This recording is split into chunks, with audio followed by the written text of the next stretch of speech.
Hey there everyone, this is the Vintage Sewing Machine Garage, and as promised I am adding more and more videos to the channel, and I'm bringing to you today a sewing machine that is it's a lot like having a 1950s car. This is the White Model 363.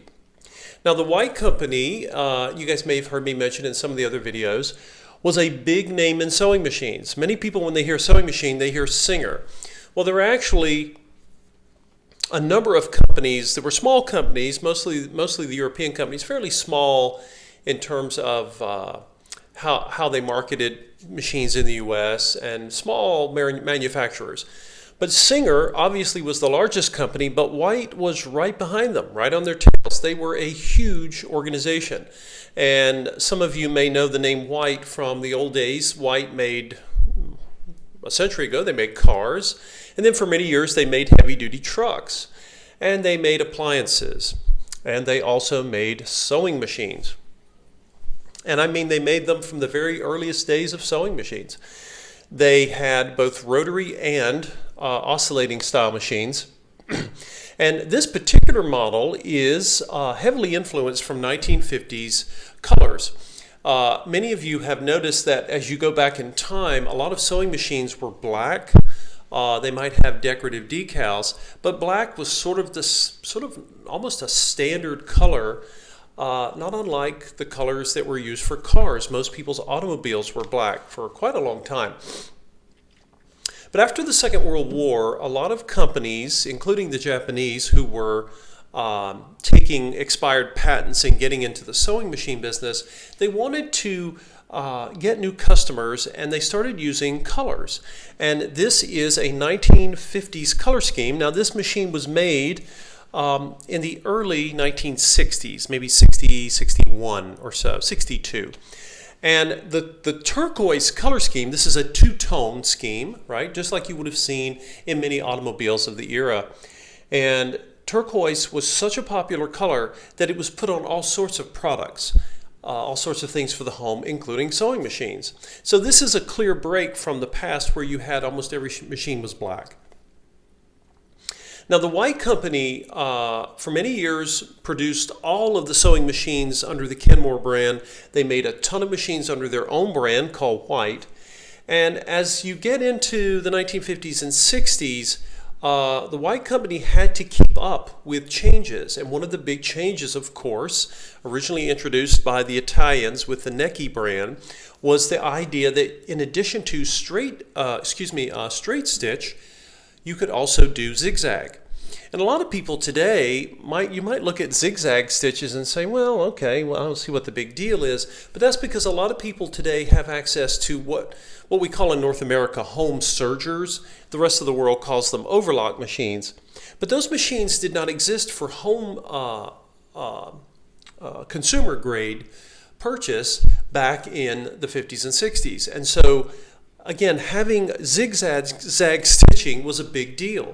And for many of you who sew, particularly if garments, you want to mend a garment, you want to reinforce stitching to keep something from tearing, maybe you want to hem pants or other types of clothing, then that stitch becomes really useful. You can do all of these things with a straight stitch because people did it for 100, 150 years.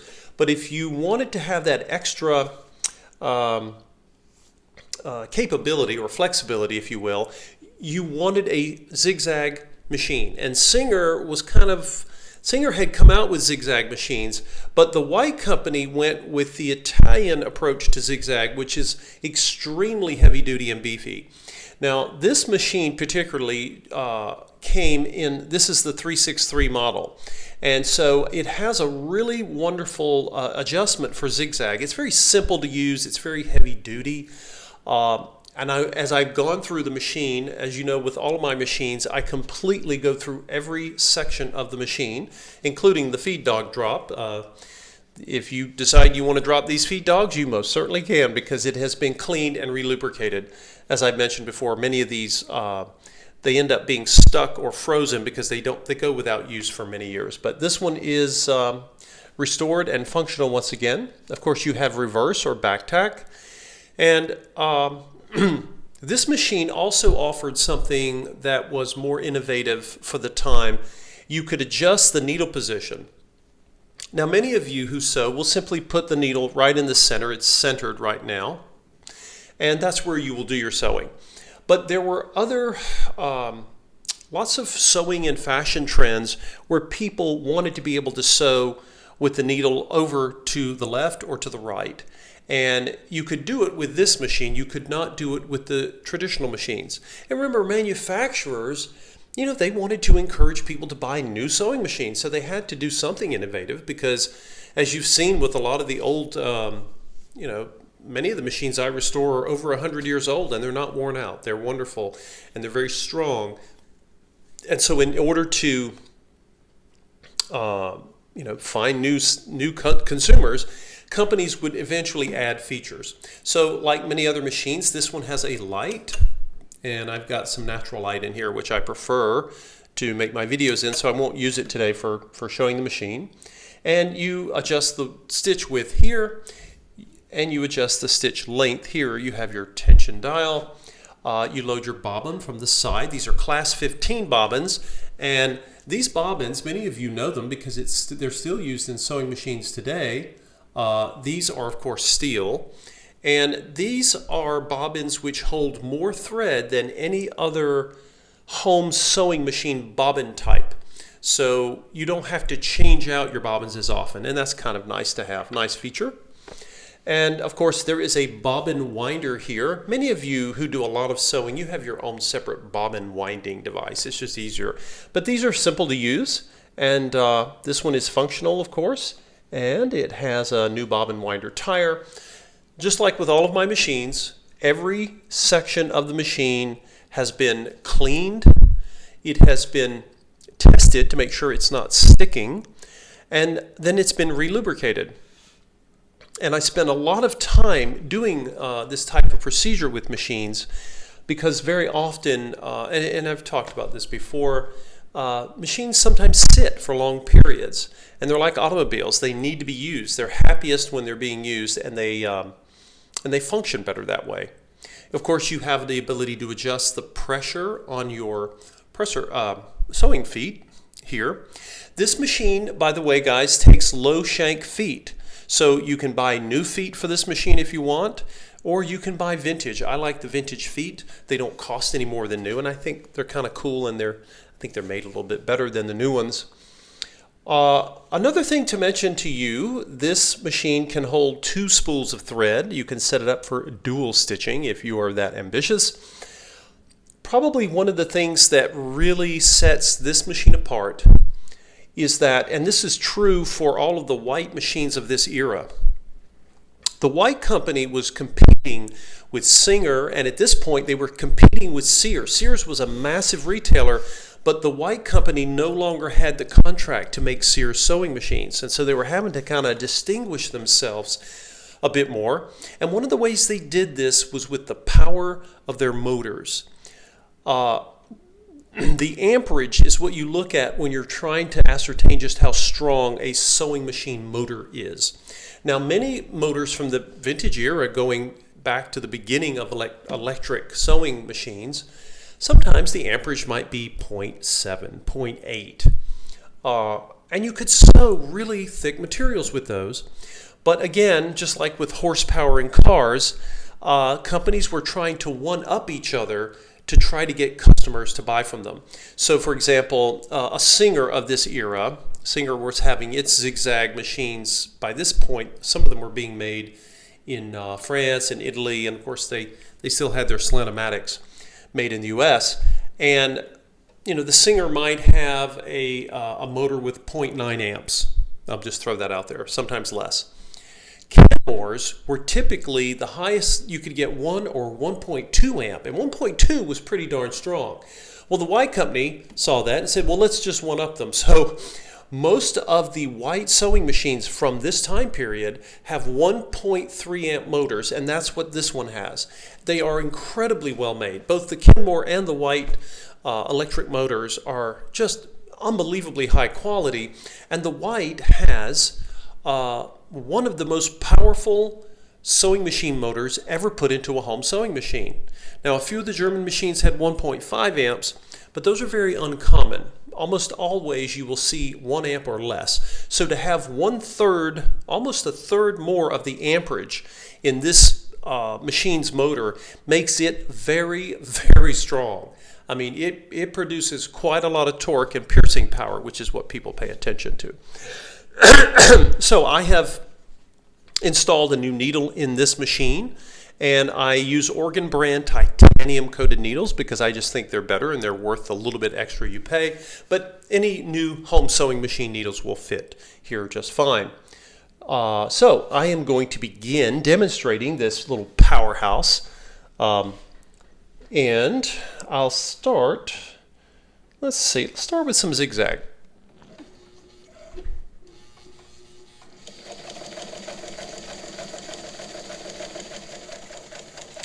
And I can sew at a slow pace like I'm doing here, or I can speed things up, which I'll do for you in just a moment. In fact, one thing I'll do here is I'm going to keep my zigzag, but I'm going to shorten the stitch length. And I do that here with this dial. And as I come down, when you shorten that length, of course you get an entirely different look to the stitch, which I think is cool. And then we'll come on down. Now, let's see, I'm going to basically, and that's all there is to this, and this is spring loaded, so now I'm back to straight stitching, and we'll do a very short straight stitch. You folks have heard me go on and on about the Singer short stitch.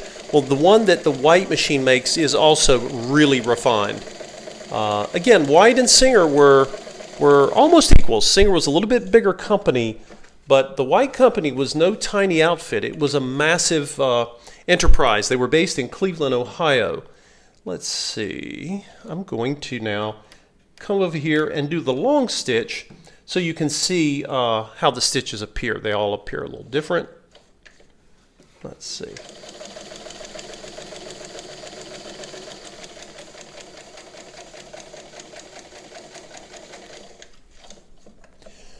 This machine, you can tell that the machining and the tolerances are very, very nice and tight. There's not any looseness, and you don't hear a lot of noise. This is, again, a really quiet machine. And then and you can see, and here she is back tacking.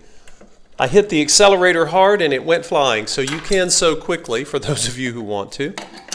And again, right now, I have a lightweight cotton here. It goes through this like butter. I mean, this machine is strong enough to do a lot heavier fabrics. So let's take a look. I want you folks to see the stitch quality.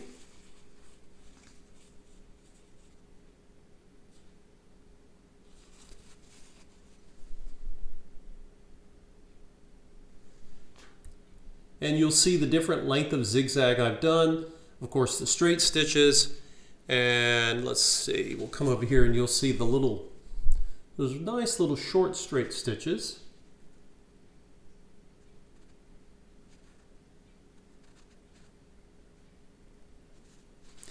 And then of course you'll see I have a different colored thread on the back.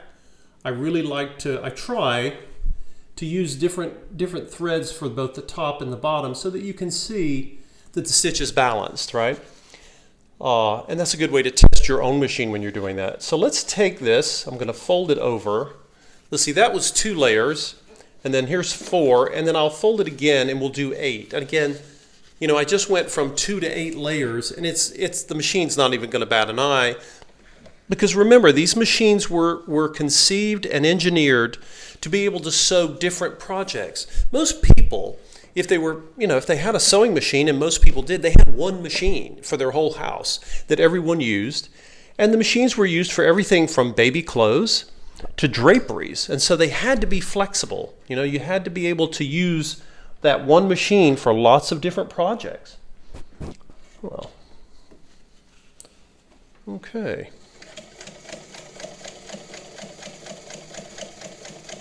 And I'm just applying a little bit of pressure here, and we'll bring her back around.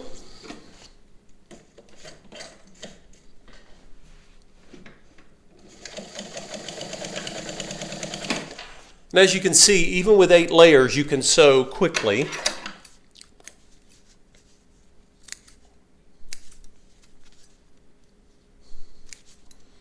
This machine, by the way, comes with its pedal is installed in the table, so you can use the it's called a knee lever, so you don't have to keep your foot arched. People have different preferences. If you don't want to use the knee function, that same pedal that's in this table can be put on the floor and used as a foot pedal. So it's flexible that way. So let's let you guys see now. Here's the green side.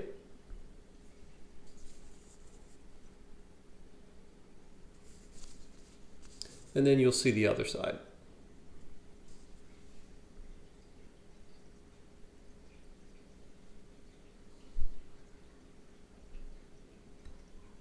And so that's 8 layers. And again, it sewed it with no problem. So again, when you are looking at sewing machines, guys, think about what kind of projects you want to sew. What am I going to do with the machine? Some of you, many of my customers have multiple machines in their house. But some of you may say, gosh, I just want to get one machine and get started, and that's fine too. This machine is gorgeous in shape. You know, her paint looks brand new.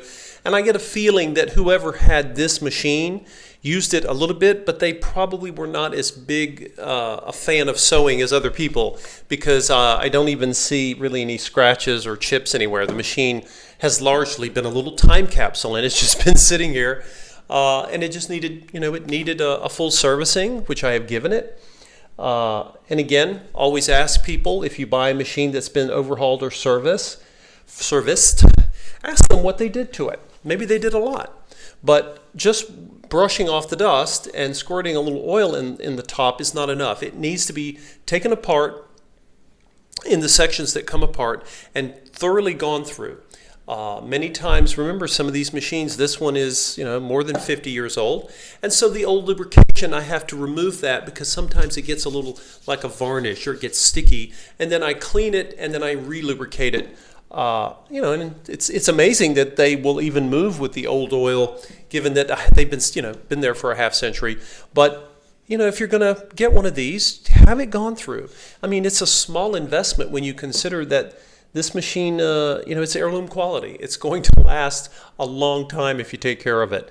And any new machine that you could purchase today in a store will not live a fraction of the time that a machine like this will.